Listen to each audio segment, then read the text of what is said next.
Okay, so we'll begin.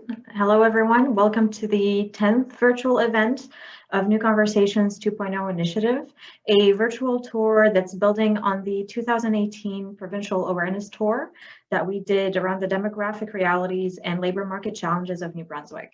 We're visiting 15 different regions across the province, bringing forward labor market replacement data, information on the importance of immigration to New Brunswick's public finances, the impacts of future immigration on key systems in our province, and the imperative for local governments and communities to organize and support of immigration at a local level.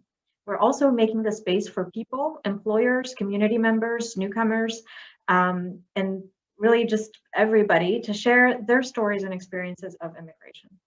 People are coming into our province, and everyone has a role to play in the creation of communities that are inclusive, and as well as workplaces where the notions of diversity, inclusion, and equity are valued and at the heart of policies, processes, and planning.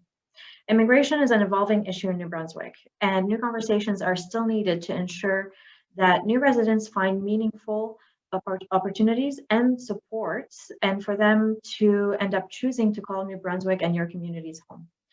This evening, we dedicate the session to St. John. Before we dive in, I would like to acknowledge the unceded Wolastoqey, Mi'kmaq, and Passamaquoddy territories we currently stand on, and wish to thank them for allowing us to gather. To recognize the land is an expression of our gratitude to those whose territory we are on, and a way of honoring the Indigenous people who have been living and working on the land from time immemorial. It is important to understand the long-standing history that has brought us to reside on the land, and to honor that history as we continue to welcome new families to these lands and work together towards reconciliation. I would also like to recognize our funders and partner organizations and all the folks that are making this happen. The Government of New Brunswick and Working NB, the Atlantic Canada Opportunities Agency, the New Brunswick Business Council, the Association francophone des municipalités du Nouveau-Brunswick, les Conseils économiques du Nouveau-Brunswick, Tech Impact, Dialogue NB, the Réseau d'immigration francophone du Nouveau-Brunswick, the Coopérative de développement régional, the Human Rights Commission, the University of New Brunswick, the Université de Moncton, NBCC, and CCNB. And for this particular virtual event, I would like to thank the City of St. John, the St. John Local Immigration Partnership, the St. John Newcomer Center, the YMCA Newcomer Connections, CRUD, the St. John Region Chamber of Commerce, as well as Envision St. John, the Regional Growth Agency. And finally, before introducing our special speakers for tonight, I have the obligation to set some ground rules and mention some housekeeping items to ensure that we have a productive experience this evening, not only for our speakers, but for you, the audience. First, this event will have three parts: a presentation from our resident economist, David Campbell, followed by a brief Q&A, a panel, and a discussion period before closing. We want this event to mean something to you, so please do engage with questions in the chat function within Zoom. As the facilitator, I will be picking a few and asking them during the Q&A period. However, you also have the opportunity to ask questions yourself, or make any comments or share any reflections. And to do so, please use the raise hand function. Once we see that symbol, we will allow you to unmute, and I will mention your name and give you, your space to share your thoughts, reflections, or questions. And also, I want to ask to keep your microphone on mute unless we tell you otherwise. We just want to avoid any background noise or sound feedback. And we encourage you also to turn on your cameras. It's always nicer to see faces than just names on a screen, and it makes for more meaningful engagement. And if we do have any tech interruptions, which is always a possibility when we do something like this live, please stay with us, but hopefully we'll be avoiding that this evening. And with that, I would like to happily introduce the Mayor of St. John, Mayor Don Darling, to share his remarks. Your Worship, the screen is yours. Okay, well, good evening, everyone. Thank you very much. Just let me get rid of that off the screen. Okay, good evening, everyone. Thank you very much. A couple of years goes by very, very quickly. I did participate in some of the early sessions back in 2018, and I'm so pleased with the progress that we've made in many ways. talking about the need for immigration in our communities. I think this is a conversation that is happening now on a daily basis all over our province, from north, south, urban, rural, and such an incredibly important conversation. Thank you to the sponsors for making this happen. Thank you to our host tonight with the Multicultural Association for all the amazing work that you're doing. In the city, we have done a lot of work around growth, in particular around population growth. We have a great region that has been, seen some growth, but in the city, we hadn't seen the type of growth that we've needed. We've focused on population growth. We've turned that around for the first time in a long time. We're very, very excited about that. And it's because we have so many dedicated people, and this issue of talent and talent attraction and retention, all the things that I think we're going to hear about tonight, I think is top of mind for all of us. So I'm really excited to be participating in this conversation tonight. I believe in a post-COVID world that we have tremendous opportunity. We've performed incredibly well here. We've been in the global spotlight. We are already kind and generous. We have opportunities here. It's a great place to live. The quality of life that everyone is dreaming about, we already have here. So I actually believe in a post-COVID world, as we align ourselves, as we develop our strategies, as we take action on those strategies, the opportunities are tremendous for us here in New Brunswick. Each and every one of us can play a key role. As you were saying, Nicole, we're all ambassadors, whether we're elected officials around private sector boardrooms, whether we're a government at all levels. Every single one of us plays a key role in having New Brunswick on the map as an inclusive, diverse, welcoming, province where we are going to grow and we're going to thrive together. So very excited. I'll stop there. We are here to partner with you as a city, as a region. Our new economic development agency at the top of our list will be population growth, immigration, through immigration and interprovincial growth. We're here to partner with everyone around the province so that our regions, our province thrives and grows moving forward. So thank you very much. I look forward to participating throughout the night. Thank you very much, Your Worship. Thank you for being us tonight, and thank you for your leadership and support. And with that, I would like to start the session, and we're going to dive in with the presentation from David. So David is the former chief economist for the New Brunswick Jobs Board and founded his own economic development consulting and research firm, Julia Consultants, Inc. in 2008. Based in Moncton, he is one of Atlantic Canada's leading economic development consultants. He has worked with more than 80 local, provincial, and national economic development agencies, industry associations, and government departments in 6 different Canadian provinces and 2 American states. He holds a certificate in economic development from the University of Waterloo in Ontario and an MBA from Liberty University in Lynchburg, Virginia. Good evening, David. Thank you for being with us tonight. The screen is yours. Thank you, Nicole. So I'm just going to pop a slide deck here on the screen to guide our conversation. And if you can't see that, just yell at me or make hand gestures. Great. Okay, so we're going to talk a little bit tonight about the demographic challenges facing the St. John region. The St. John region, for the purposes of our talk this evening, is the city of St. John and the surrounding communities that make up the metropolitan area. Of course, a lot of us in the St. John region got a good exposure to that when we were working on the new economic development project over a year or even 18-month process. A lot got into the weeds about what that population looks like, but we'll be talking about that regional population. If you want to talk about specific communities within the St. John region, I can try to answer your questions in the Q&A after my presentation. So I'm going to start with just a few general slides that were actually put together by Richard Saillon. The front end of this deck was done by him, and the back end, the population projections, were done by myself. So basically what we're showing here is that New Brunswick continues to be considerably older than the rest of the country and is aging faster than Canada. So this is what's called a population pyramid.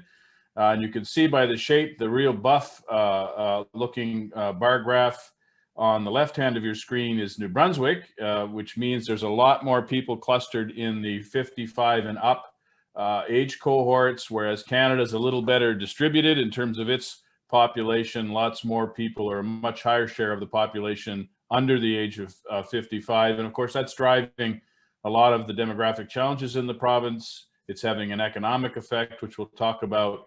And it's driving our need to attract more people to the province, and specifically to the St. John region. So we went around the province, or going around the province, as Nicole mentioned. And the St. John, so we've done this for 15 jurisdictions. I would say the St. John CMA is better positioned than most of the regions that we've gone around the province, but it is aging slightly faster than New Brunswick overall. The CMA has lost more youth 0 to 14 than the province overall. It's also lost more people of working age below 55 compared to the province overall. And it contrasts with Moncton and Fredericton, and we can talk about that, but those two communities, those two urban centers, were out a little bit ahead of St. John in terms of the population growth strategy process, and have had a little bit better success attracting population, particularly immigrants, in the past few years. So really what we're talking about now, and we'll look at these population projections, we'd like to see St. John get up into the range, the same level of inward population migration as we're seeing in Fredericton and Moncton in the years ahead. So what happens is there's a real correlation between labor force growth and GDP growth. And I think we might have gotten the causality of that wrong in the last 10 years, thinking that if the economy rebounded, then the workers would come after. But it turns out you need the workers to actually drive the GDP growth. So that's really what the rest of the country had figured out. And of course, there's 1 million more immigrants in the workforce nationally in 2009 compared to just a decade ago. So just a real push on attracting newcomers across Canada to fill gaps in the labor force. But you can see here in the chart that real GDP growth in Canada collectively grew by 25% over the decade, and the labor force, or the workforce, grew by over 10%. And over the same period, the total GDP growth over the entire 10-year period in New Brunswick was only about 6.5%, and the labor force here actually shrunk. Now, the number of people in the labor force in the St. John metropolitan area increased slightly over the decade, but not enough to help the province get over this overall declining workforce. And of course, the St. John's workforce growth did lag behind the Moncton CMA and the Fredericton CA. So this is one little chart that Richard put together to show, visually show the demographic challenge. So this is the population age 15. That's the gray bar, and the red bar is the population 65. So just that one age, 15 and 65, but it's a good illustration of what's going on. So you've got a rapid increase in the number of people aged 65 in the St. John metropolitan area, and you've got a shrinking number aged 15. So we've dropped, and again, this is better than many of the rural and smaller urban areas across the province, but it's still a real challenge for the St. John CMA, because if we continue to see a decline in young population and growth in older population, it's going to have workforce implications it's already started to have around the province. So ultimately, we've got the boomers that are heading into retirement now. They started retiring in 2011. We're already 2020. Within a decade, most of the boomers will be cycling out of the workforce, and there's not enough young people coming through the system to replace them in the workforce. So this is overall the population aged 5 to 18. So this is roughly the school age population, or the K to 12 population. And the good news is, after a number of years of decline since 2015, we've seen a very limited increase in the St. John CMA and the population in this age group, roughly around 20,000, a little bit more, which is good news. But you can see in the Moncton CMA, and this number would be similar in Fredericton, there's been a big rebound, mostly because of the younger immigrants being attracted and the young families being attracted to those communities. So you're seeing quite robust growth in the school age population, necessitating the building of new schools and new infrastructure in both Fredericton and Moncton. So this is employment in the St. John CMA broken down between the public sector, which is the red bar, red line, and the private sector, which is the gray line. And it's a little bit all over the place here, but basically if you look at the trends, we're seeing an increase in public sector employment and a decrease in private sector employment across the metropolitan area. And this is one of Richard Sayon's theses, is that as the labor market tightens, there's going to be more demand for workers in the public sector, workers in home care and healthcare and other public sectors, and that's going to take away labor, potential labor, from the private sector. So that's a real challenge for us moving forward. We need to have enough workers for both the public sector and to enable entrepreneurs in the private sector to grow their businesses in the St. John region and across the province. So the other thing that we've been looking at is the impact on costs. And this is the impact, this was put together again by Richard. It's the impact of the increase in healthcare spending induced only as a result of aging. So this doesn't take into consideration cost inflation or technology or anything else. It's just because our population is aging significantly over the next 15 years as the boomers turn 75 and older. This is going to be the impact is going to be over $1.1 billion in increased healthcare costs just as a result of this aging reality here in the province. So one of our real objectives as a province has to be to ensure we have sustainable, high quality public health care. And the way to do that is to have a sustainable economic growth. And the way to do that is to make sure you've got enough workers. So that's the connection between population attraction, your workforce, your economy, and sustainable public services. So just quick, we're seeing immigrants moving into rural areas too, so that's good news. So the St. John CMA has attracted just under 900 immigrants on average per year over the past 5 years, and in 2019, 2020, attracted again around 900. So that's good news. In the COVID year, it sort of went down a bit in the last sort of 3 quarters of 2020. But the good news is that, you know, the immigration is pretty strong in the St. John region. We're going to talk about where we need to get to in a few slides. So we talk about the population growth in the K-12 education. We talked about that earlier. I actually did some projections for the Multicultural Council about a year ago or so, just to estimate what the impact of the immigrant population is going to be on the education system in the province. We are attracting a much larger share of young families here.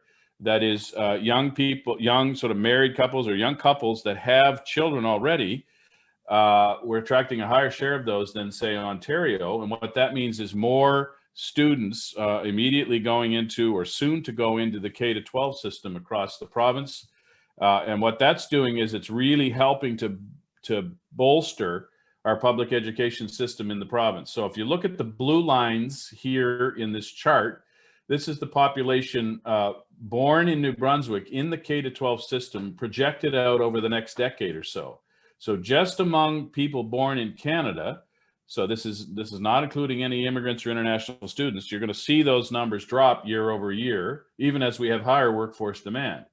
So if you add in an aggressive approach to immigration, getting up to 7,500 within a couple of years, and then beyond that growing at a reasonable rate, what you see is that the students, the immigrant students and international students will actually offset the decline and lead to overall growth across the province in K-12 enrollment. So this is a secondary effect of attracting newcomers to our province. They're actually helping to bolster and gird up our K-12 enrollments across the province.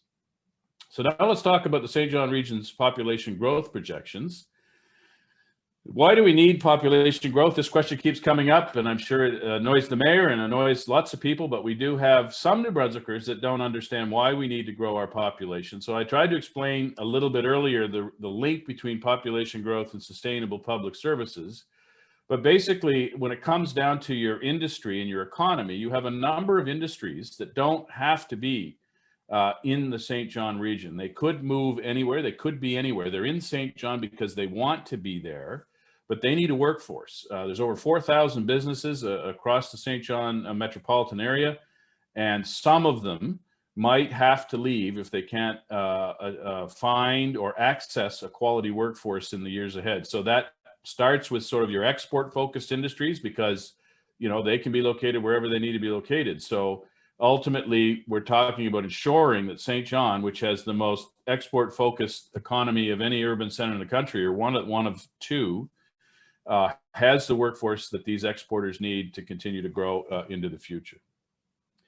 So we looked at three scenarios. We looked at the current population trajectory, the population needed to maintain the current size of the workforce, and the population needed to grow the workforce at an average annual rate of 0.5. And I'll tell you right now, Moncton and Fredericton are already on track right now through 2040 to beat scenario 3.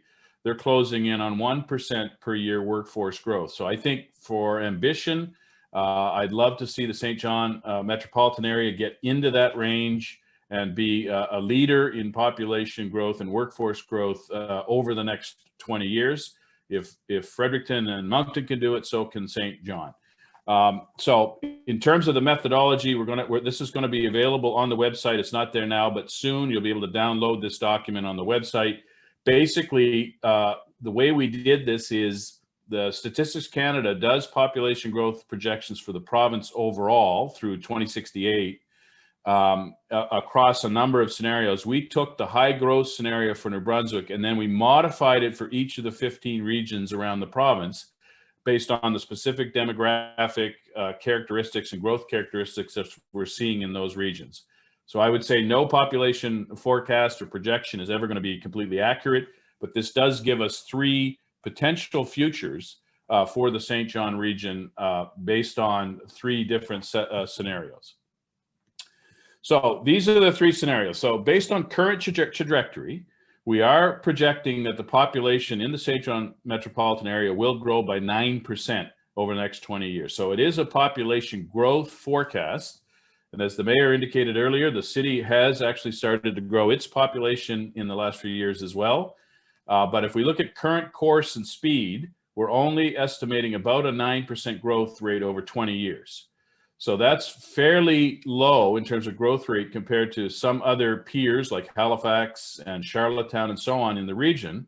But it will mean 11,000 more people located in the St. John metropolitan area. But the problem is, because of the demographics and because of how many boomers are going to be exiting the workforce over the next 20 years, we project the actual workforce in the St. John metropolitan area will decrease by 13%, or about 8,800. So that's our challenge. If we go on the current course and speed, and we don't get the population growth numbers up, we're actually going to see a decline in the workforce by almost 9,000 over the next 20 years. And again, as I indicated earlier, this could lead to potential loss of our export industries. It could, again, this balance between the public and private sectors will be impacted. Some businesses might even move to other cities to find workers. And it will crimp our ability to actually grow new industries in information technology, tourism, manufacturing, and so on. So if we want to maintain the current size of the workforce in the St. John metropolitan area, which is estimated now at about 68,800 in 2020, the population must increase by about 20%, or 25,800 over the next 20 years. The workforce will stay at 68,800. The region has grown in the past at this rate, so it's not unknown to the people of the St. John region. But overall, the region did grow this fast and faster back in the 1970s. And again, if you just maintain the current workforce size, you really do risk some private sector economic activity, as more of those workers will have to be targeted to the public sector. So the third scenario is to grow the workforce at a modest 0.5% growth rate. In order to do that, we need the regional population to grow by 27% over the 20-year period. And again, that's only a little over 1% per year. So that's not a massive growth rate compared to other leading urban centers in Atlantic Canada and across the country. But that would see 35,000 net growth in the population between 2020 and 2040. And it would result in a 10% increase in the workforce, or an additional 7,000 workers. So if we got there, we would have workforce to meet the demands of industry and also support growth in new industries across the St. John region. So in terms of concluding, in terms of population growth forecasts, we need to see significant population growth. So we are seeing green shoots. We're seeing things heading in the right direction, but we will need to see significant population growth. Assuming other population growth components remain constant, so that's interprovincial and intraprovincial migration and natural population growth, I estimate it will require an increase in annual immigration from 890 last year to more than 2,000 by mid-decade. So yes, it's a big increase, but it's not in my opinion, it's not out of the realm of possibility that we can a little more than double immigration within a few years. I think that's really possible. We're going to be doing that across the province. We should be able to do that in the St. John region. And as I indicate here on the slides, this is not a rate that's out of line with other larger urban centers across the country. So we need to get the St. John metropolitan area up to levels we're seeing in Moncton, we're seeing in Halifax. And if we can get there, we'll be able to provide the workforce we need for the future. It's not going to happen by itself. We need a deliberate focus, love the focus of the new Envision St. John Regional Economic Development Agency, putting a real focus on population growth moving forward. So there's just a few things I want to talk about before I end my presentation. And I mainly want to talk about the engagement of local government and local stakeholders. And we are seeing that in the St. John region, and that's really good news. But we can't just assume this is not about us because we don't control immigration. It's about the province or it's about the federal government. We have to really take leadership on the ground in the St. John area. That's local government, local business, and community leaders to be clear about our need for population growth and to work with our provincial and federal partners to make that happen. When you eventually download this document, when it's available on the web, you will see that I'm arguing that we're putting a lot more pressure on local government. We're asking them to do a lot more things than we did 20 years ago. In addition to offering sort of normal municipal government services, we're now saying you got to be in the population growth business, you got to be in the population attraction business, you got to be promoting your community, you got to be focused on high quality of life and green spaces and being an excellent place to live. All of that and competing now and much more aggressively with other urban centers across the country. So there's a lot more work and a lot more burden put on local government now than maybe 20 years ago. And the other last point I'd like to make is that it's not just about population growth. We need to have a more business plan focused or a broader focus that looks at things like housing. If you're going to attract a lot more population, you got to make sure you have housing. That would crimp your growth. If you don't have a pipeline of reasonably and affordably priced housing, a mix of housing based on the needs of the population coming in. So some of it's got to be rental, some of it's got to be owned dwellings, but you've got to have a good, strong housing strategy in order to accommodate population growth. And then, of course, an economic development strategy. Those things go hand in hand. Economic development strategy, population growth strategy, and infrastructure to support that, including a housing strategy. So that's my presentation, and I'm happy to answer any questions you might have in the next few minutes. Thank you very much, David. So we're going to start the Q&A session. Please send in your questions or comments through the chat, and I'll be picking a few to ask them to David, or if you want to share any comments or questions yourself, please use the raise hand function and we'll give you the opportunity to do so. So the first question that's come in, it seems like we need to attract a lot of people, so more than 2,000. How realistic is it really given the existing infrastructures? So it's ambitious, but I think it's possible. Like the reality is the population has grown at that rate in the past in the St. John metropolitan area back in the 70s, as I indicated earlier. So now we're talking about the same kind of growth, but moving forward. The only difference is a lot of the growth back in the 70s was from natural population growth and from movement within New Brunswick. So now it's going to have to be increasingly movement from without New Brunswick, and that adds a layer of complexity. but there's a lot of infrastructure with the YMCA and other groups that are being built in St. John to help newcomers. And so we got to get the housing right. We got to get the alignment between the folks coming in and the workforce needs and the entrepreneurial needs. Quite frankly, we didn't talk about that, but there's going to be lots of need for immigrant entrepreneurs in the region over the next 20 years. And if we get that right, I think we can do this. There's a lot of, the council is focused on this in the city. And when I talk to the regional councils in the other communities, they're also very focused on this as well. So I think there's a lot of goodwill, a lot of focus. Now we just got to go out and get it done. Great, thank you. You mentioned that St. John is one of the 2 top exporting urban centers of the country. Which industries do you think risk leaving if there aren't enough workers? Yeah, so, manufacturing doesn't have to be in St. John. So manufacturing could go.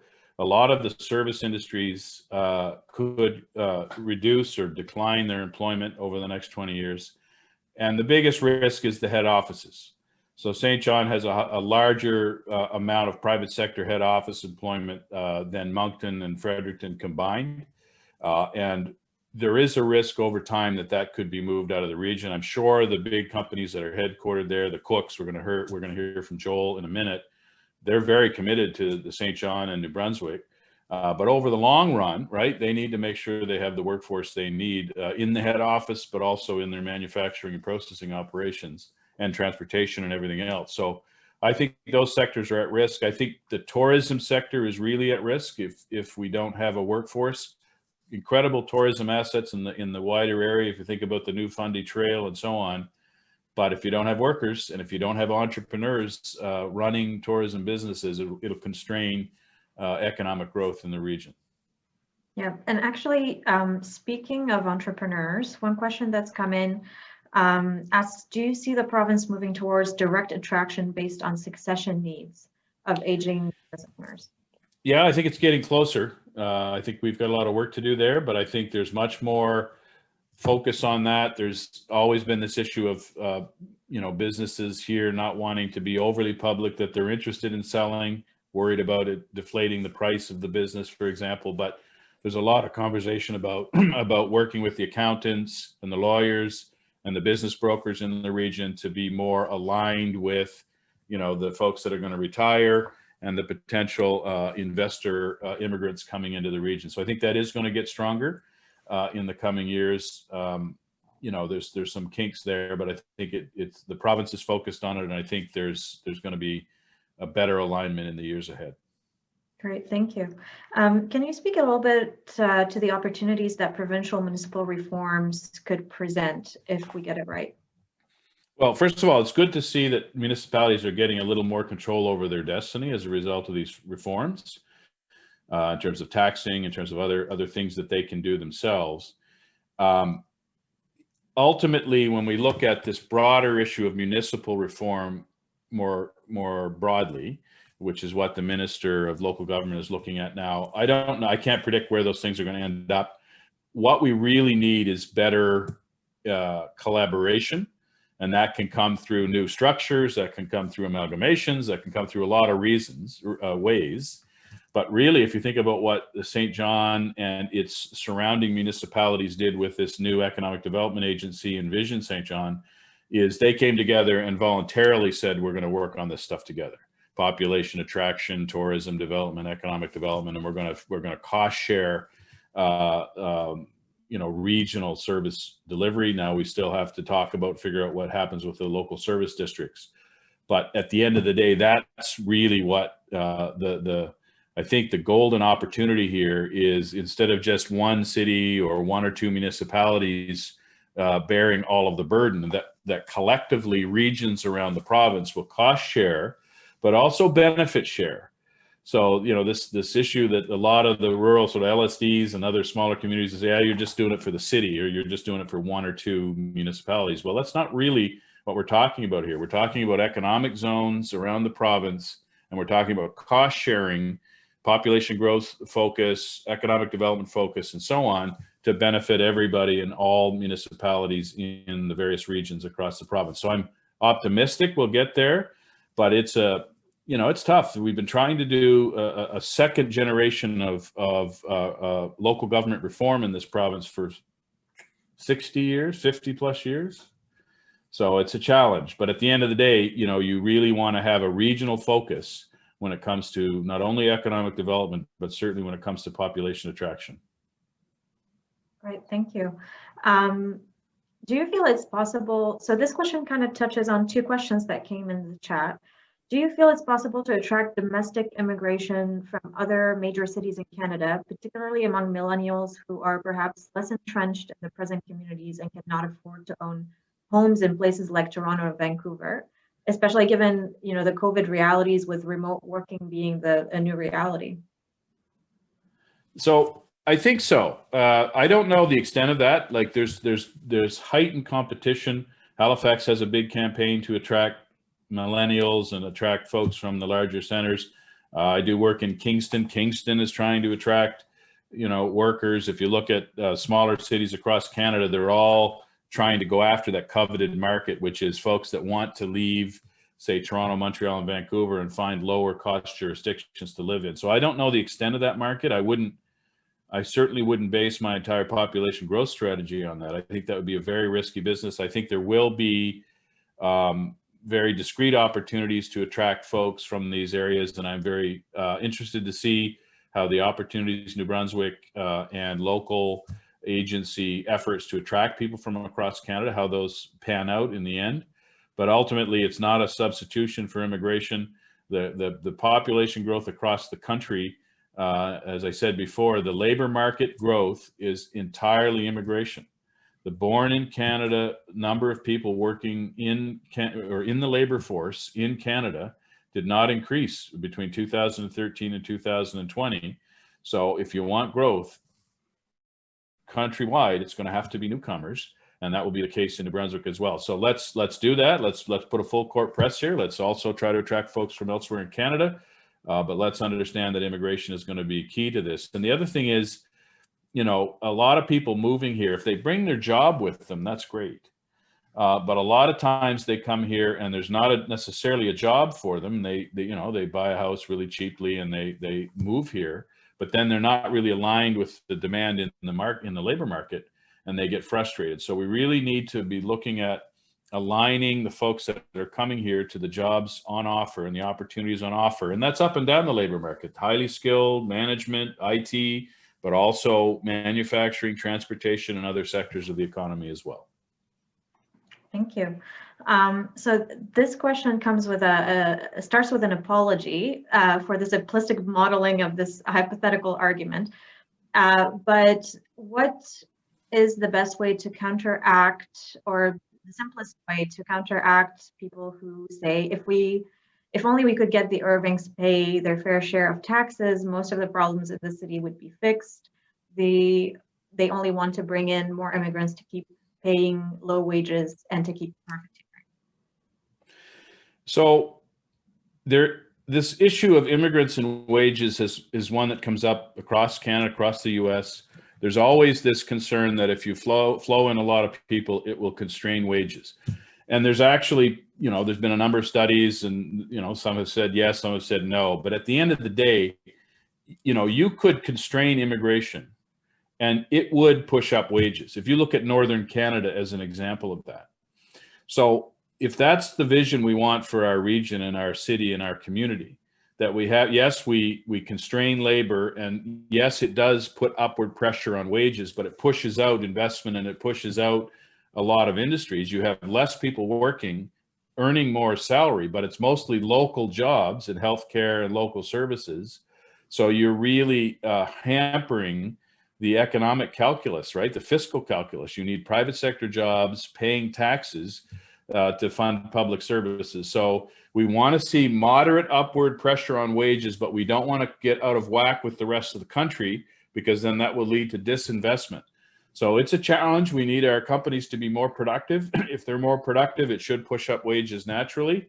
But in general, this argument that we're bringing in immigrants to keep down wages is not right. We're bringing in immigrants to make sure our industries have the right workforce they need to grow and to pay competitive wages with the rest of the country. If you look at some industries like IT and transportation, the average wage now in New Brunswick is almost the same as it is the rest of the country, even though we have lower housing costs. So we don't want to see Atlantic Canada and New Brunswick end up being more expensive for businesses than in places like Toronto and Montreal, because then we've completely reversed the polarity there. And we now become the most expensive places in Canada to operate a business, and that really hurts our economic potential. In terms of the Irvings, I'm not sure. The Irvings, the Irving group of companies, or I guess there's a bunch of different companies there. They're major employers in the St. John region. I assume they pay massive amounts of taxes. Whether or not the tax break on the tank farm makes sense, that's something that local government and provincial government and the industry need to figure out. All I would say on that front is you don't want to be uncompetitive with your tax rates, because at the end of the day, again, if you're not competitive over time, you could lose investment, and that's not what we need in the St. John region right now. All right, thank you. One last question before we move on to the panel. It's obviously difficult, or we've heard and we've seen that it's difficult for immigrants to get their desired jobs because they don't have Canadian experience when they first come here. Do you know of any plan to address this mindset from some of the employers and companies in the St. John region or across the province? Yes. So I sometimes, as a consultant or an economist or somebody just, spouting off on these things, I can make it sound really easy, and it's not really easy. And I understand the challenges that are being faced by many newcomers.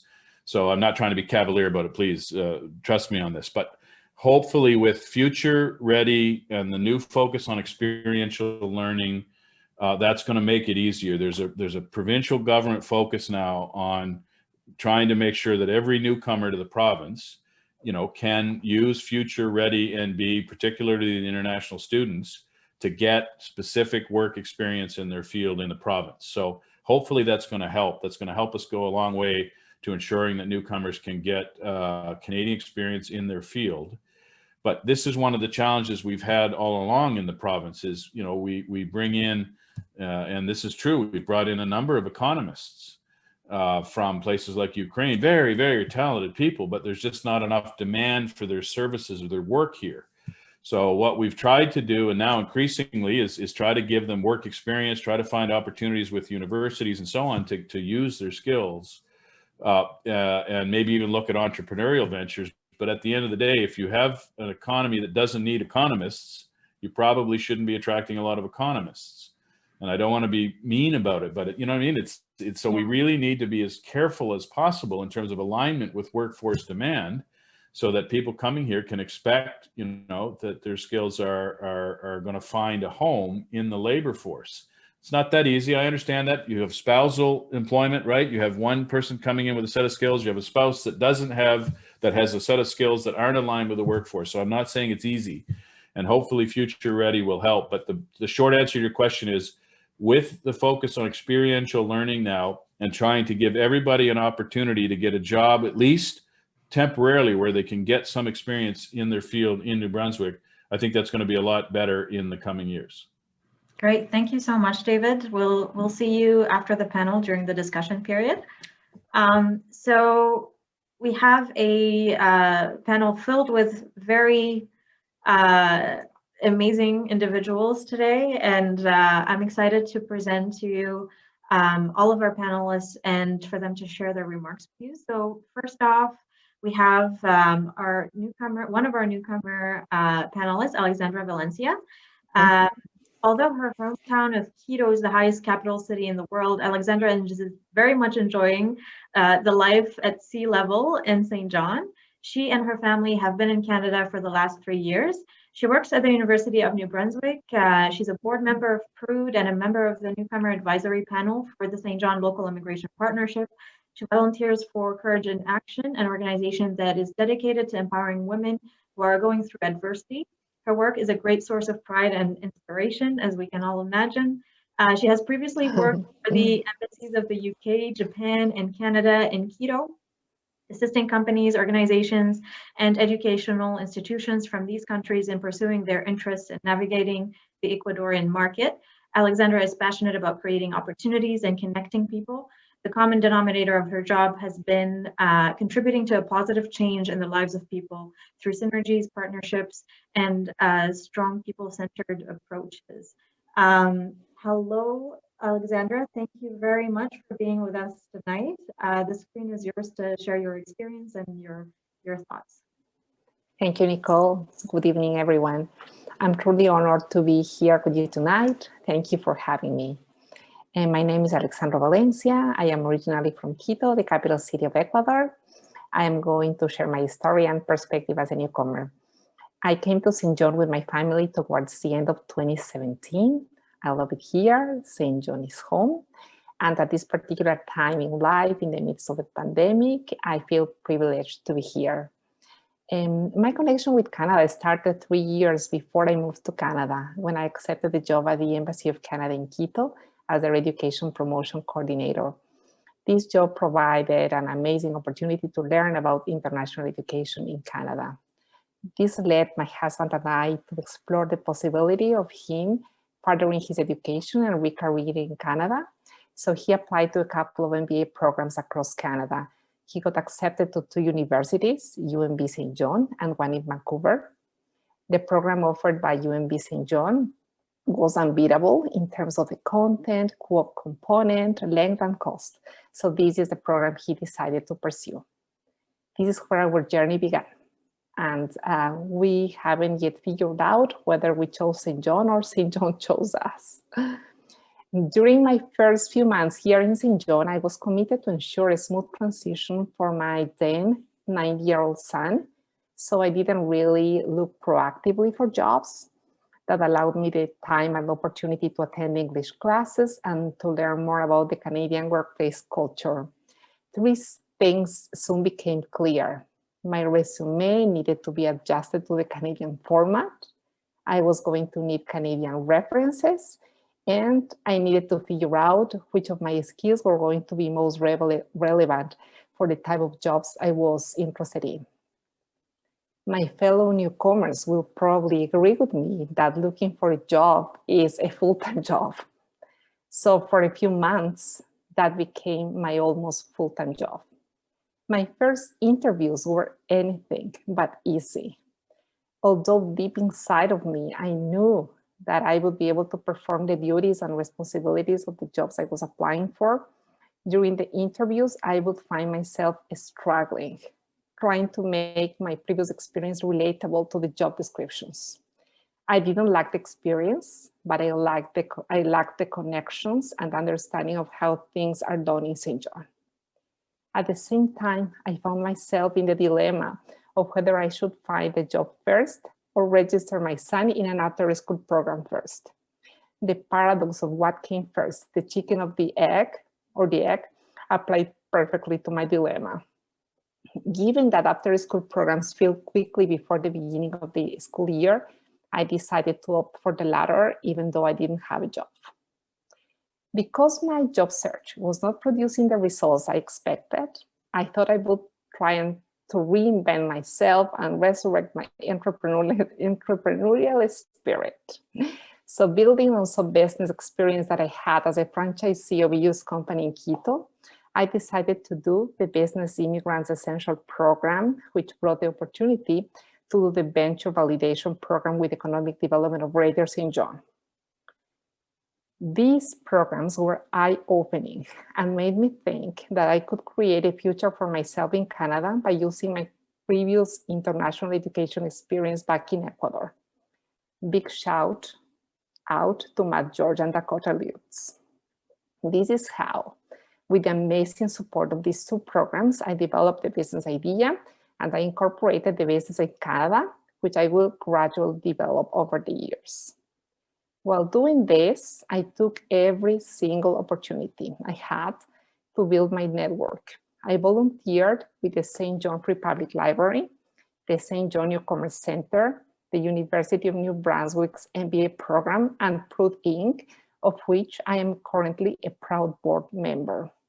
I attended the Faces of Women in Business Forum sessions. I became part of Imperial Theater's Ambassador Program. I became a member of the Hive Incubator, and I registered in OMB Connects program. All these provided invaluable experiences. During those days, I also took every possible opportunity to become involved with the settlement agencies and learn more about the challenges facing newcomers. This created an opportunity to become part of the newcomers advisory panel for the St. John Local Immigration Partnership, and also to do community interpretation training with the YMCA of Greater St. John. With all this, the message I'm trying to convey is that there are many doors in St. John that can be knocked on. And if some close, others will open. Volunteering has been and still is a game changer for me. It has helped me connect and expand my network, feel part of the community, obtain references, and do meaningful things. The volunteer experience I had with the St. John Newcomer Center checked all these boxes. This was the time when I collaborated with Lina Garbilla in the organization of an international business mixer jointly with the Chamber and the Hive. Thank you for this, Lina, if you are here. Not only was I given the opportunity to take lead and complete the full cycle of the project, but I was also given the chance to prove myself and to do something meaningful at a time when my job seeking process was taking me nowhere and I was starting to doubt myself a little bit. At this point, networking and attending events was my day-to-day. I was loving it, but I felt it was time for me to settle and try and find a job. A few months later, I was offered my first part-time permanent job in St. John. My employer was Vicom Systems, a software development multinational company. Even though Vicom's work environment was great and I felt welcome and appreciated, a few months later, I decided to take the risk and move on to a casual job at the University of New Brunswick, which was more compatible with my previous work experience and career path. This move, thankfully, created a pathway for a full-time job at the University of New Brunswick, for which I couldn't be more grateful. An immigration process is very much like a roller coaster. It usually involves ups and downs, emotions, expectations, disappointments, accomplishments, you name it. Mine has been just like that. I have embraced it and have tried to make the most out of it at both personal and professional level. I have helped and been helped. I have made enthusiastic efforts to make this work all along the way. Immigration is tough. It gets you out of your comfort zone. It involves a high degree of complexity. It requires courage, grit, perseverance, and resilience. It also raises questions about belonging. As Hamza Haq says in his TED Talk, immigrants are faced by the challenge of preserving their cultures while embracing all who they are becoming. So why do we do this? Migration is a very normal part of our humanity. It has been happening for centuries. During my time here, I have met people from different backgrounds at different parts of the world. They have moved as intra-company transferees, refugees, investors, international students, temporary foreign workers, etc. Some moved as a result of choice, some others as the result of forced circumstance. I moved because my country, which is a beautiful country with great people, has suffered a very volatile political and socio-economic situation for many years. The fear of social upheaval is constant, as in most countries in the region. I used to find this extremely frustrating, and I didn't want my son to go through that. What we all have in common is that we moved to Canada to provide a better life for our families and future generations. We were willing to start all over again to build a better future, and we all have a story to tell. These kind of events provide fabulous and unique opportunities for newcomers to share their stories and also to bring better understanding of the drivers' needs and expectations of both employers and newcomers. I hope that these conversations lead to great things. Thank you for sticking with me. Have a great evening. Thank you very much, Alexandra, for sharing your experience and what you've learned. We'll be seeing you during the discussion session. So we'll be moving to our second panelist, our second newcomer for tonight, Sewun Richards. Sewun is Nigerian. He's a husband and father of 3 lovely children. His family relocated from Dubai in 2018, and he currently lives in St. John. In April 2019, he resigned his paid employment to start delivering food for Skip the Dishes and pursue his doctoral degree in entrepreneurship at UNB. He attended 2 entrepreneurship programs organized by the Economic Development Greater St. John to further sharpen his business management skills. Leveraging his experiences as a newcomer and his education, Sewun registered a company, Door-to-Door Pickup Couriers, in December 2019 and started operations in February 2020. The company proved pivotal in the wake of the COVID-19 pandemic, helping international students and newcomer families, as well as other residents of St. John, for grocery deliveries during the lockdown.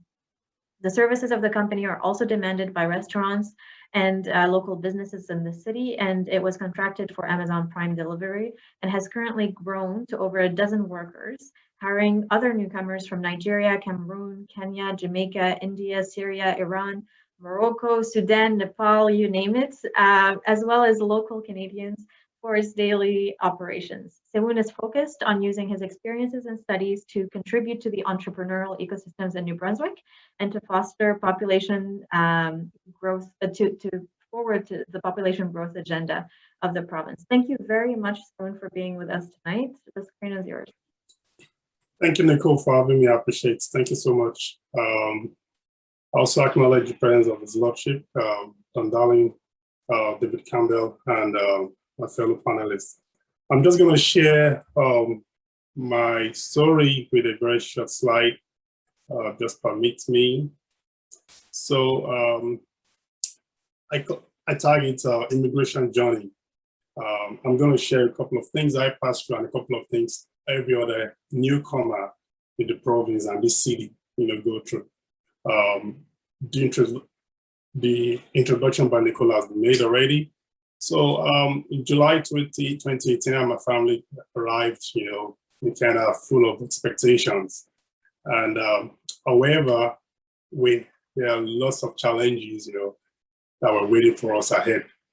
And we're just going to look at a couple of those challenges. I did a profile of newcomers in our city and the province.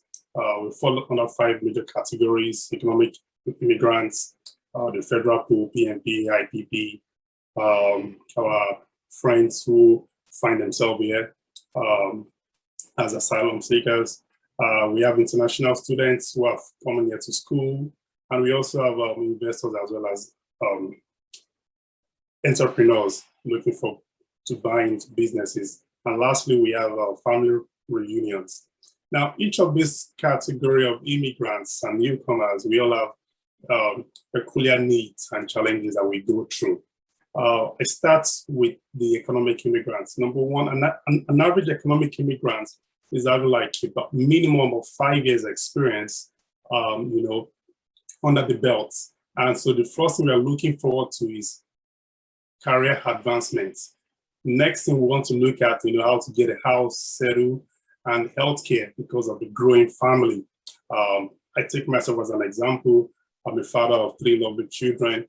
My wife, Esiogene, she's also, she has a master's degree.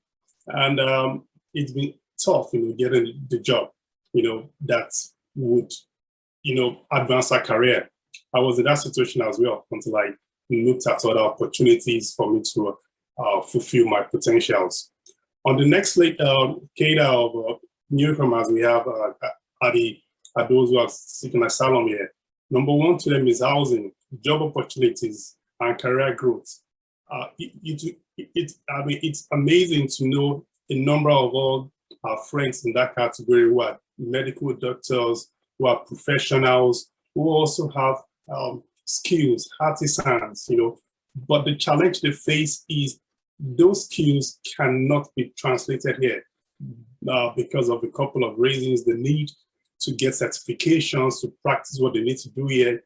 Take, for example, someone who used to be a barber back at home didn't need any sort of certifications, to open up a barber shop here. But before you have to do that here, you have to go through certain processes, to get the certification. Nurses, lawyers, the same thing. So we all, so this category we face challenges that are peculiar to us as well.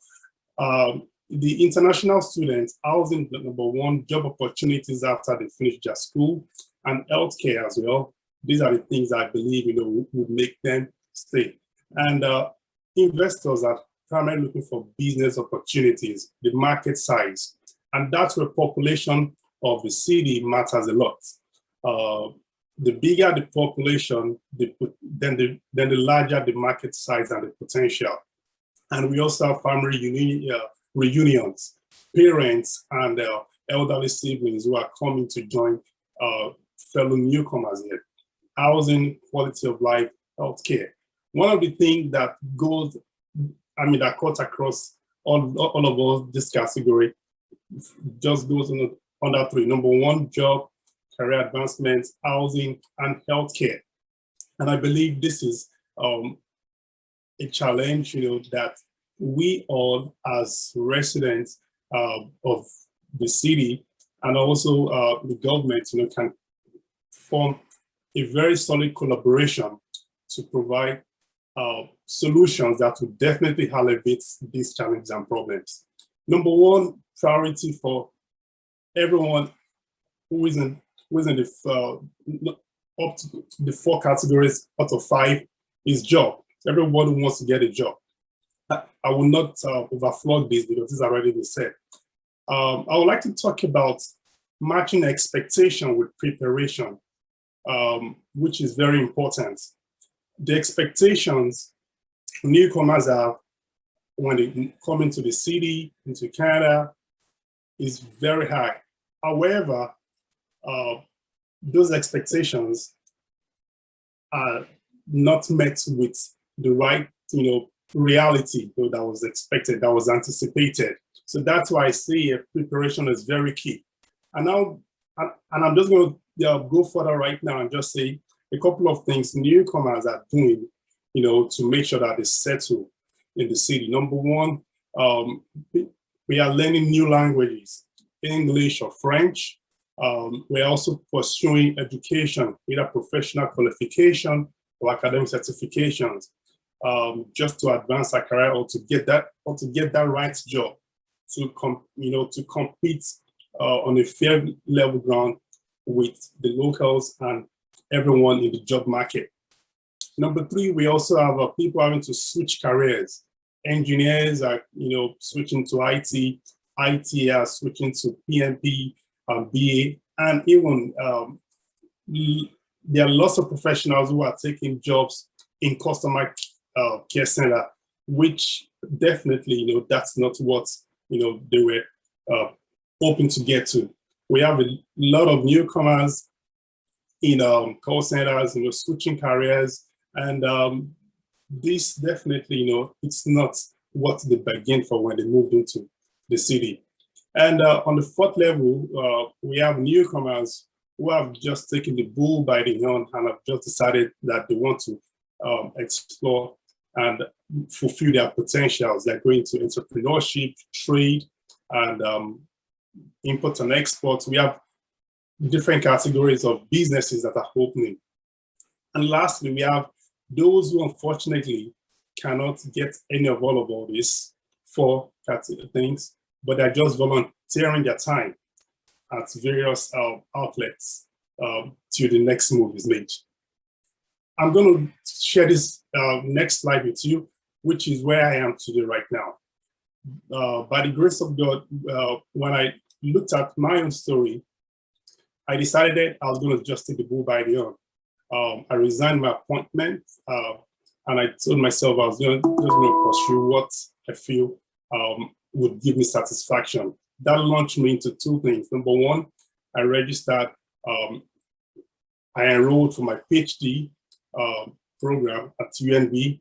And I also decided that since my PhD was in entrepreneurship studies, I'm going to start up a business, a startup, to give me the empirical knowledge while I'm studying. And I believe, I made the two best decisions since I arrived in St. John. This has given me satisfaction. And I know there are a couple of newcomers as well who are also looking at how they can get to this position. My admonition and my information is there are lots of services that the government is providing. And that's why we must thank the magnanimity of the city government, of the city council. The resources right now on the website is amazing. Newly launched, this is so, it's full of resources and information. And with partnerships with Prude has been helping lots of newcomers trying to get that second language, for cultural integration, because that is very key. The Newcomer Center is just one up spot for everything a newcomer needs, under the leadership of Mohamed Baga. And then we also have the YMC Newcomer Connect. We have amazing people there, connecting people, making sure that newcomers are settling down rapidly, and also monitoring and giving free services. As a matter of fact, I know there are a couple of programs for newcomers who need to get that certification to get the right job or the right placements. They offer a couple of information that can lead to getting grants or loans, as the case may be. And Economic Development Greater St. John is just amazing. I personally attended 2 programs on this, and I took the third one, which gave me, some access that I could to funds, which I was able to use to fund my my little startup.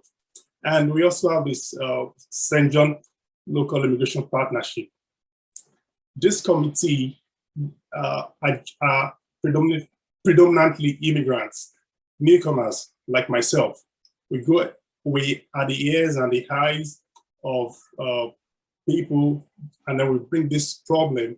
We meet sometime, and then we discuss it, trying to provide solution. It's amazing that the support that we can get as immigrants and newcomers in St. John is there. However, the challenge that I see is the information dissemination is still expressing lots of bottleneck. And that's where the faith-based organizations and the economic and the ethnic and community-based associations, play a major role. We're talking about the various country associations, the Chinese community, the Greek community, Nigerian community, the Lebanese community, Egyptian community. We have all of them, Indian community. So these places and these communities provide the needed support for newcomers and immigrants, to settle well. This marks the end of my presentation, and I just believe that I'll be available to answer questions from anybody. Thank you very much. Thank you very much, Sowen. We'll see you in the discussion period. We'll move on to our last panelist for the night, Joel Witzerton from Cook Aquaculture. Joel is the Vice President for Public Relations and leads Public and Government Relations for Cook Aquaculture, Inc., a local family company based in Blacks Harbor, New Brunswick, with salmon farming operations in Atlantic Canada, the United States, Chile, and Scotland, as well as sea bass and sea bream farming operations in Spain. Cook was started in 1985 and now has over 1,500 New Brunswick employers and 10,000 globally in 10 countries, and ships over 1 billion pounds of fresh True North Seafood Company branded products a year to customers in over 67 countries. Cook's corporate global headquarters are in Uptown St. John, and the company offers many different career opportunities across its local seafood operations, including administration, IT, logistics, sales, trucking, vessels, and processing plants. They have invested heavily throughout New Brunswick and Atlantic Canada, which has significantly benefited the region in terms of local job creation, immigration, and youth retention. The team at Cook works closely with local communities to help newcomers settle and succeed. As a family company, Cook Aquaculture believes the secret to global success is always thinking local to build strong working waterfronts. Thank you very much, Joel, for being with us tonight. The screen is yours. Thank you very much, Nicole, and thank you so much to the New Brunswick Multicultural Council and the folks in St. John for inviting me. Great job putting on this series, and Cook is really very pleased to be able to present to you tonight. I am going to share my screen, Nicole and folks and viewers. I've got some slides I'd like to walk you through, so I'll just do that now. And okay, can everybody see that okay? Perfect.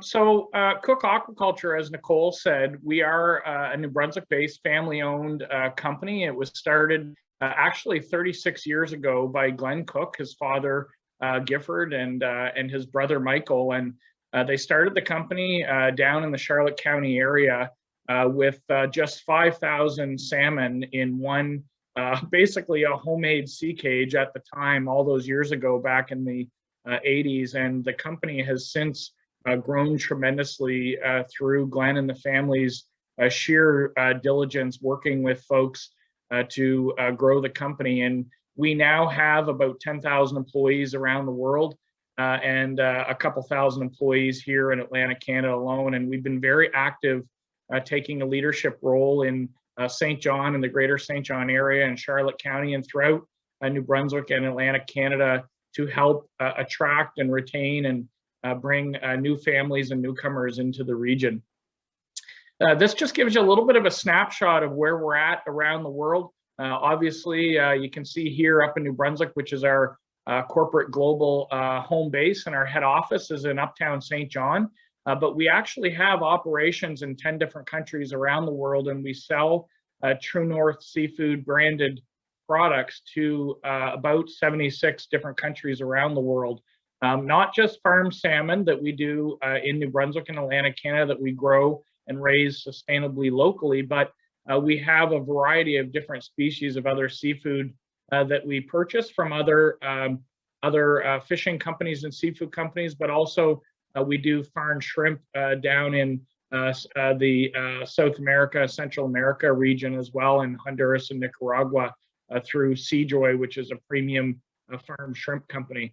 We have a number of other locations. We have a large wild-caught salmon fishing company up in the Alaska area called Icicle and Ocean Beauty Icicle Seafoods. And then we also do have operations down in Chile where we farm salmon and other operations in Uruguay and Argentina. We also actually have operations overseas in Europe, and we have sea bass and sea bream farming operations in Spain.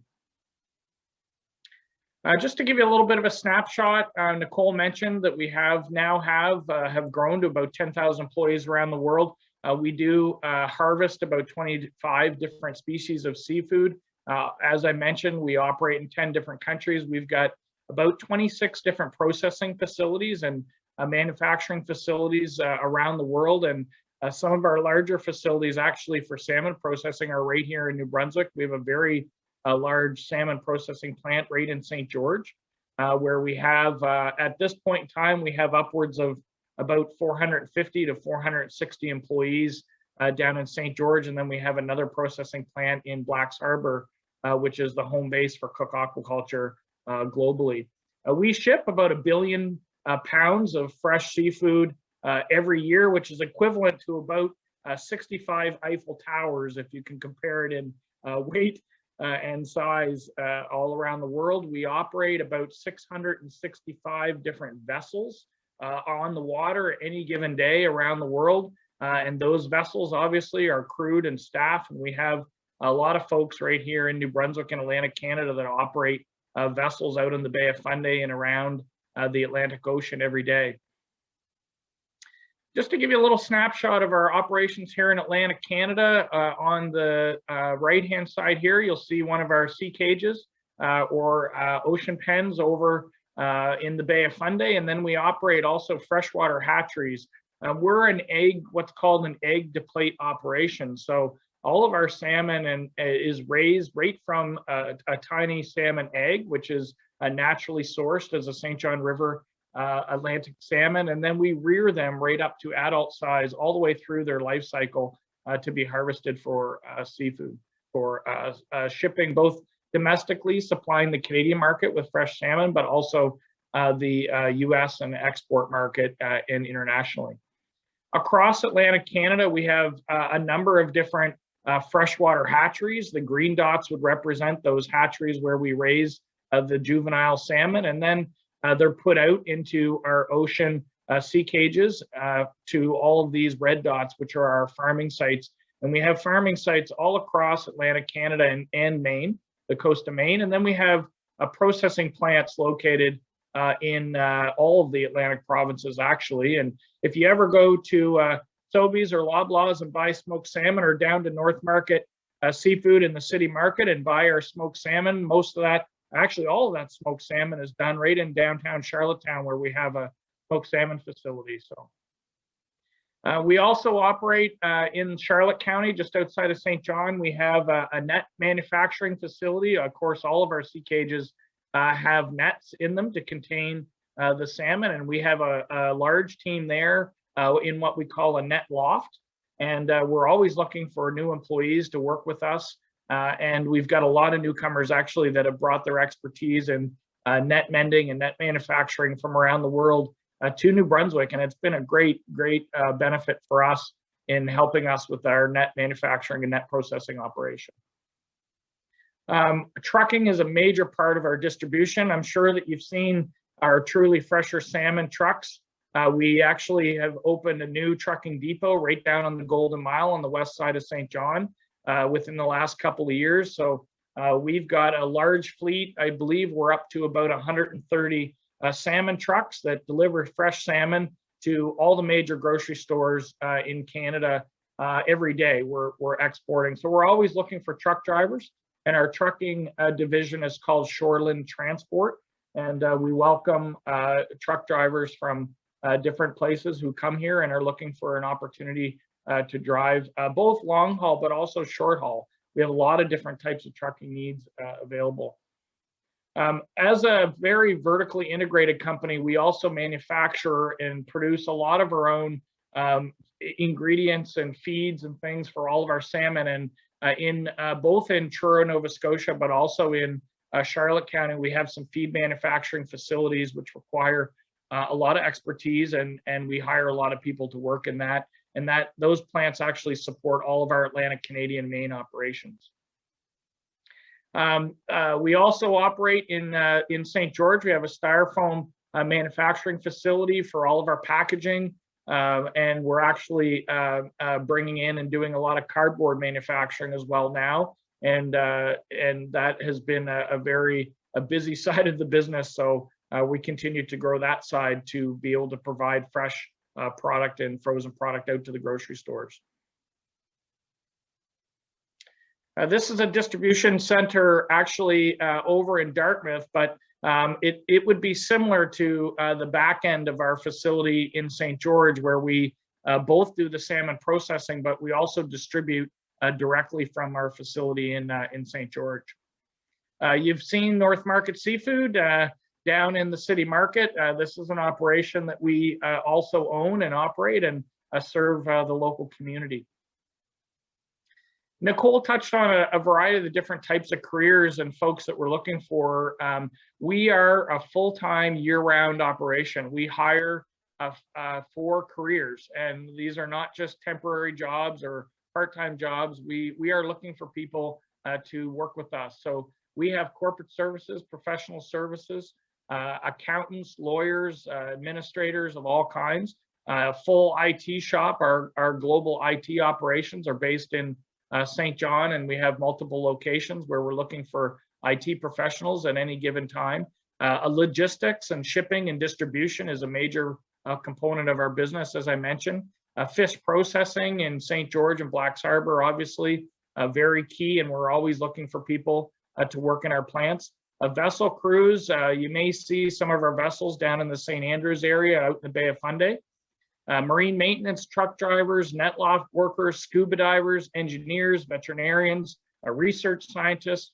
We are a science-based industry, and we are always looking for biologists and other types of scientists, geneticists, aquaculture site managers, saltwater technicians, feed technicians, hatchery technicians, and mechanics to work on our trucks and our vessels and all of the different types of equipment that we have in our operations. In terms of employee recruitment, certainly, and David touched on this, and it's very real for our operations at Cook as well. There's certainly some challenges that we've experienced and with available housing, and certainly in Charlotte County, where our operations have grown significantly. Housing is certainly an issue, and we're working with the provincial government and the federal government and the local governments as well, really are coming together to help to facilitate the development of new housing. And so that's certainly an issue, and I know some of the other speakers have touched on that. The pandemic has certainly created some travel-related complications for us in terms of bringing newcomers here, and that's been a challenge, but we're getting through it, and it's working out quite well now. Just filling vacancies overall, at any given day, our Cook operations in New Brunswick and Atlantic Canada have probably around 100 vacant jobs across all of our different operations. And I encourage you, if you are watching this and you're interested in working for a global seafood company that is growing rapidly, we are always looking for companies and strategic acquisitions all around the world. We do buy companies and do specific deals, and every time we acquire a company or do a new business deal in another location, it helps us strengthen our jobs back here at home for our head offices, as David said. So we are always looking to fill those vacancies and bring new people on board. In terms of opportunities, I mentioned we're actively recruiting. We have put a lot of resources in to promoting jobs that we have available throughout our operations, and we're collaborating with the local settlement organizations, both in Charlotte County, but also in St. John, New Brunswick, and around Atlantic Canada to help us.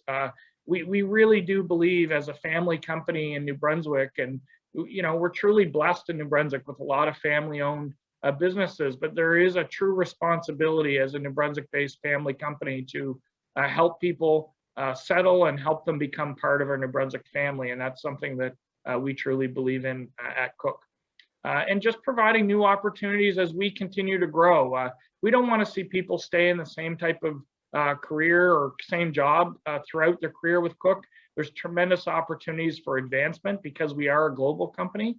We are always looking for ways to help people grow personally and professionally and advance their career in the organization.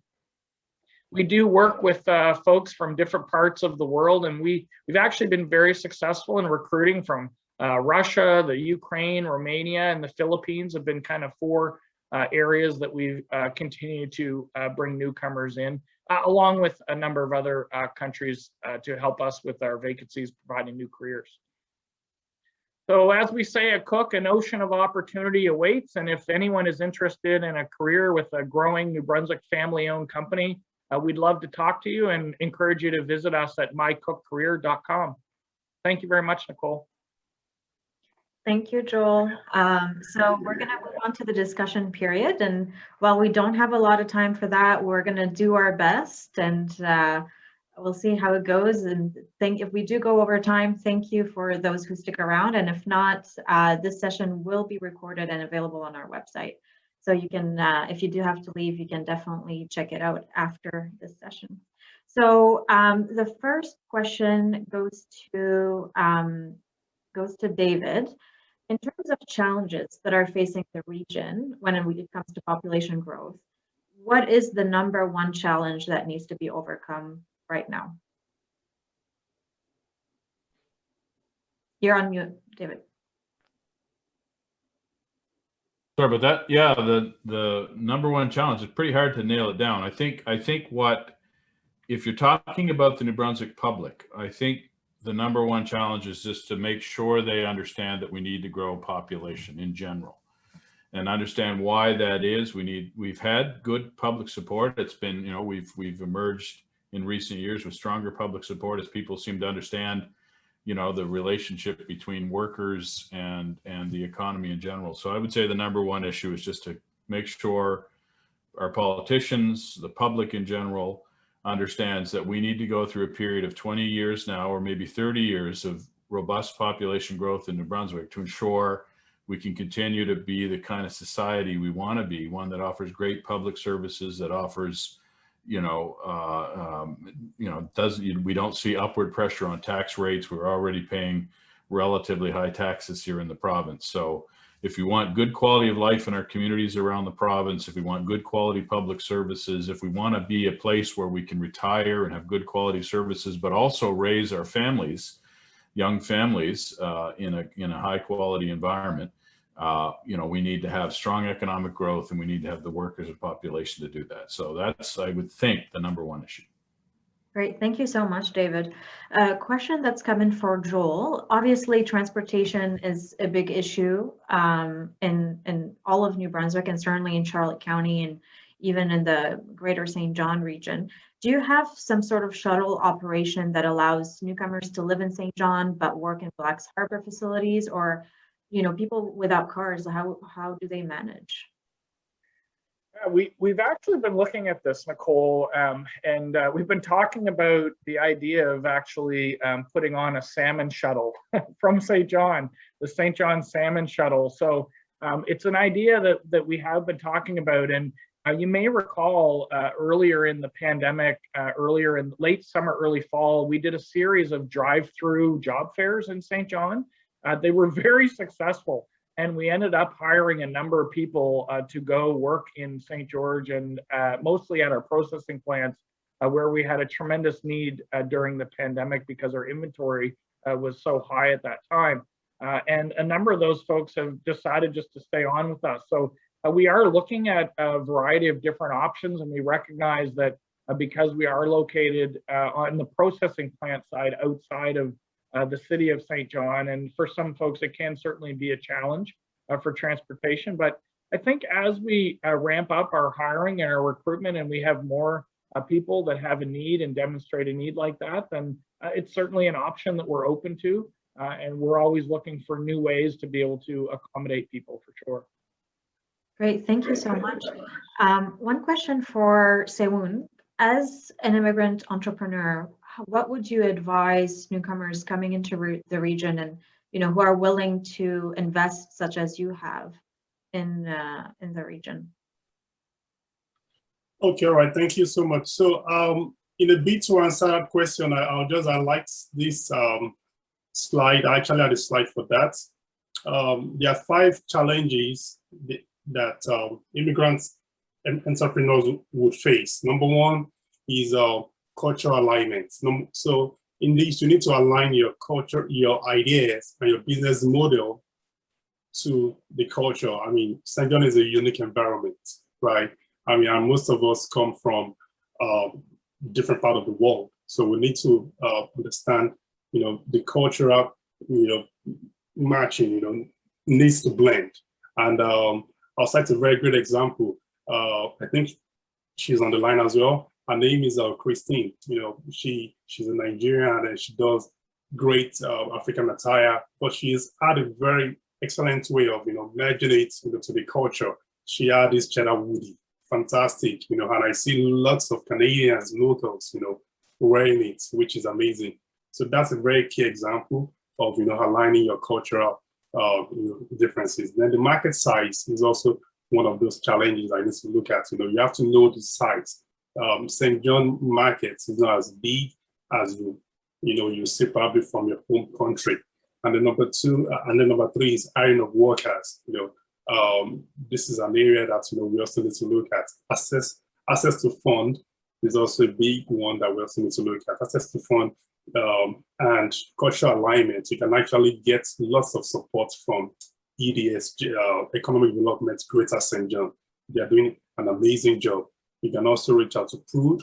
They recently organized a program for women in entrepreneurship, which is amazing.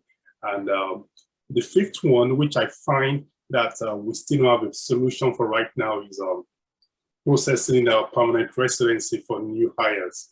And I think this is a way we can actually increase the population here in St. John. We have,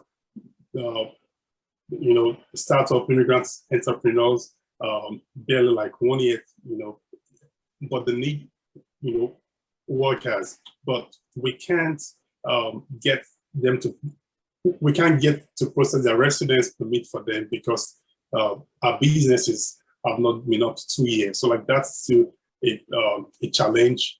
And I would like, to use the opportunity to also appeal to Mayor Don Darling, to use good office to, to help alleviate these problems, for immigrant entrepreneurs. Great, thank you so much, Soon. The next question is actually for Alexandra. From your, testimony, what you've shared with us, networking, volunteering, putting yourself out there is a big part of the journey.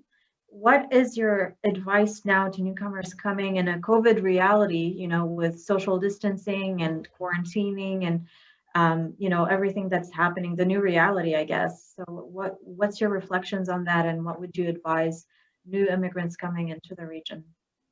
Sure, thank you. Well, I would say that validating your education abroad is very important. I think that was a game changer for me. The minute I could include that information on my resume, I think that I became more attractive to employers. Another thing I would say is probably if you have the opportunity, try and improve your English and learn French as well. That is something which can be done these days online and which is also very valuable. And I would also say that activities haven't really stopped with COVID. There are quite a few things that are happening online. One example would be, for example, the Wellness Cafe organized by the St. John Newcomer Center every Thursday. Well, actually, every other Thursday at noon. So that is an opportunity to connect with other newcomers, to learn about the city, about the province. So yeah, that is what I would suggest. Great, thank you so much. Thank you. David, this question is for you. Can you comment on the interplay of these calls for greater opportunities, but also the need to attract newcomers to staff the jobs on offer? So there seems to be kind of two sides here, two sides. Yeah. Well, I still think it's, as Joel indicated really nicely, there's lots of career opportunities. A lot of people will progress in their career.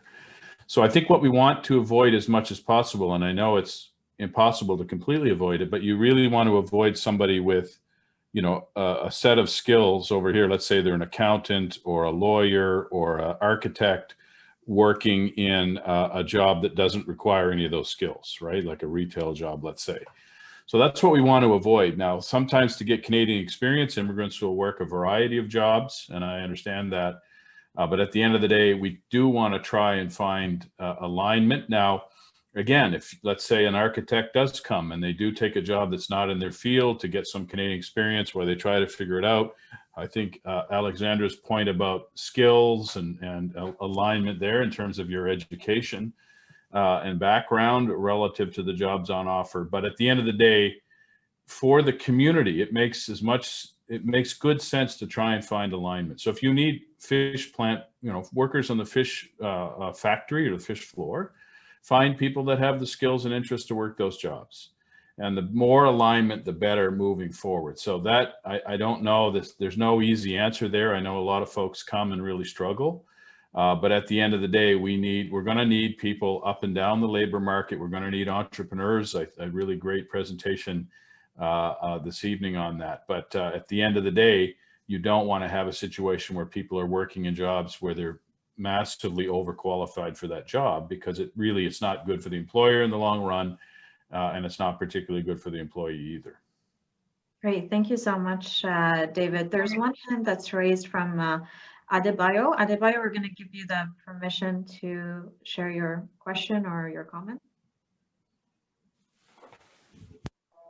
If you want to turn on your camera, maybe as well.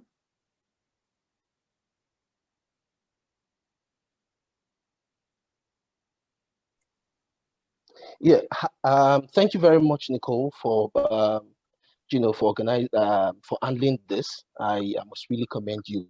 You've done a good job, and to all the panelists that have spoken, you guys have done amazing. It's been very informative and very precise. And to David, I must really say, you really done a great job. The statistics you've really given us tonight is tremendous. It's mind blowing, and I hope the city and it's going to really take that and work with it, because if we really need to move forward, we equally need to start considering international students. We need to start looking at ways to retain these students after graduation.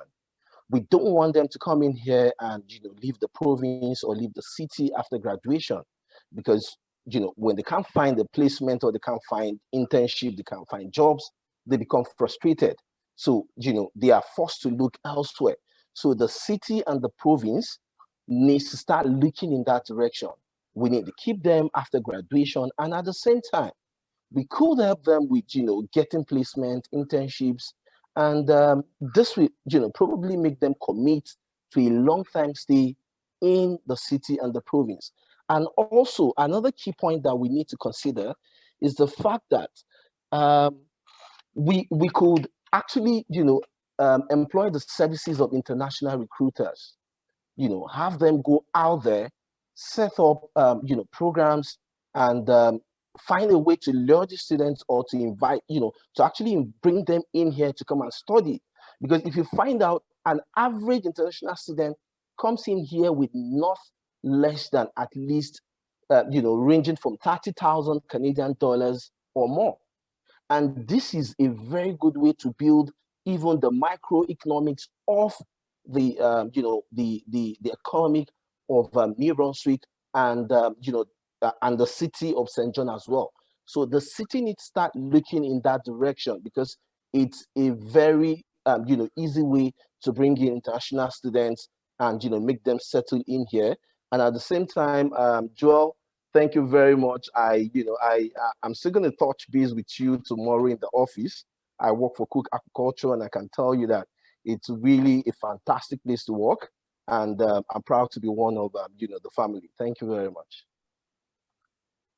Thank you very much, Adebayo. Joel, you have your hand up. Do you want to add anything? Yeah, sure. Look, David made some really great points there in his response, his last response. And I just wanted to add too that in our organization, and I know there's a number of other companies in the St. John region that are really investing heavily to train folks on the job. And we are one of those companies that really puts a lot of time, energy, and resources into new employees and newcomers that come to work with us. And so, if there are people out there that may think, oh, I don't know a lot about the seafood industry, I don't know a lot about processing or aquaculture, don't worry about it. You'll learn it, and we'll help you. It's a great opportunity to learn, and we can learn from you as well. And that's something that we've learned over the years from all the folks we've worked with. I just want to share a very quick story, Nicole. 2 years ago at our company Christmas party, we recognized 35 different newcomers who came to New Brunswick, and they were each recognized for 10 years of service with Cook. At our company Christmas party. And they've since brought their families here. A lot of their family members are working with us in our operations. Their children are going to school alongside of our other employees, and it's really just created a tremendous community. And we want to welcome more people like that, and as David said, recognize those people and their families as we move on. So it's just a nice story, and we've got a long history as a local family owned company of working with those families. So thank you. Great. Thank you so much for sharing that, Joel. That's a really nice story to hear. It's wonderful when, you have success stories like that to share. I know we touch a lot on challenges and barriers, and it's really nice to see positives. So thank you very much for sharing that. One question for you, David. Obviously, we need to attract a lot of people based on your high growth scenario, and assuming every other region in New Brunswick also tries to attract more immigrants. How many PR landings do we need annually to hit your goal? That sounds like a Brian Stevenson question. I'm not sure, but The David question. Yeah, we got to get up to around at least 10,000 in the near term per year. Sounds like a big number, but when you're talking about 800,000 almost in the population, it's not actually a large number. So we'll probably need to get higher than that. But let's shoot for 10,000 here within a few years. We're already at 6. We did retrench a little bit because of the pandemic, but I think we can get up to 10,000 in the near term and above that as we move forward. So I'm still hopeful we'll get to 1 million population by 2040, and I think that's really in the cards for us if we can continue to grow, and that does align with our economic development focus as well. So I think we've got the potential. So within a few years, let's get up to 10, and then we'll see where we go from there. Great, thank you so much. We have Mayor Darling who has his hand up. We'll give you the opportunity to share. Okay, just very quickly, first of all, I'm always so inspired when we have panels like this, and it's the word the courage. Folks that are leaving their home country to come to a new country, to learn language, to become networked, and I'm always so inspired by those stories. So thank you for sharing. All the panelists tonight were fabulous. I'm looking at Brian. I can see Brian there, and there's a lot of passionate people around that have been talking about the need for immigration, for population growth, and so on. I just really wanted to say, I think it's incumbent on all of us. I think we just have to go faster. Like we have to really define the strategies, and we have to put the action plans in place, and we have to go faster. Our companies are relying on it, our cities and towns and rural areas are relying on it. And in my almost 5th year now in my role, it's too slow. I came from the private sector. It's too bureaucratic. It's too slow. There's too much time spent spinning around in circles. So we have to act. We've never had a better opportunity than in a post-COVID recovery phase to blow that 10,000 number out of the water and keep going. So, I know Brian's not satisfied with 1 million by 2040. He wants it way before then, and we should all want it. But we have to work on Joel and everyone else that spoke, all those other pieces. We can't just talk about housing. We can't just talk about transportation. We have to figure out those pieces, act with urgency, come together. And so, again, the new conversation without action is simply just a new conversation. And I know how hard everyone is working. None of that is a criticism. It's actually a rallying call for us to go faster. Thank you very much. Great. Thank you so much, Your Worship, for sharing that message. And I completely agree with you. I'm sure we all do. I guess I'll give the last word to both Alexandra and Sewun before we wrap it up for the night. How would you like to see your community grow in the coming years? What are your aspirations for the region? I guess I'll give the first word to Alexandra. Well, I think that yes, there are challenges, and well, I would say that the most important thing is for people to, St. Johners, to take a trust leap, and employers as well, to give us the benefit of the doubt, and yeah, I think that I would like to see a community. Well, St. John is a very welcoming community, I should say that. And but I feel that it would be nice to see in the future a better understanding of cultural differences, and people approaching newcomers with more curiosity. And it would be nice to be allowed the opportunity to have conversations, and for people to be more interested in who we are. Great, thank you so much. And that's a really great answer. Semun? Thank you very much, Nicole. Thank you, His Lordship, Mayor Don Darling. Thank you, Joe Richardson. Thank you very much. And Mr. Dave as well. I hope to learn more from you.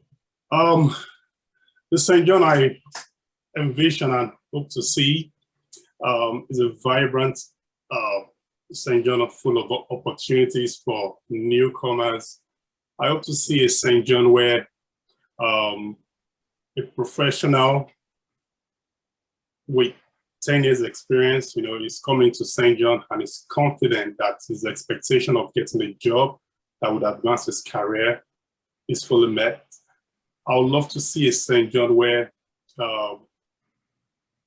healthcare is better, faster. A lot of newcomers have experienced that shock.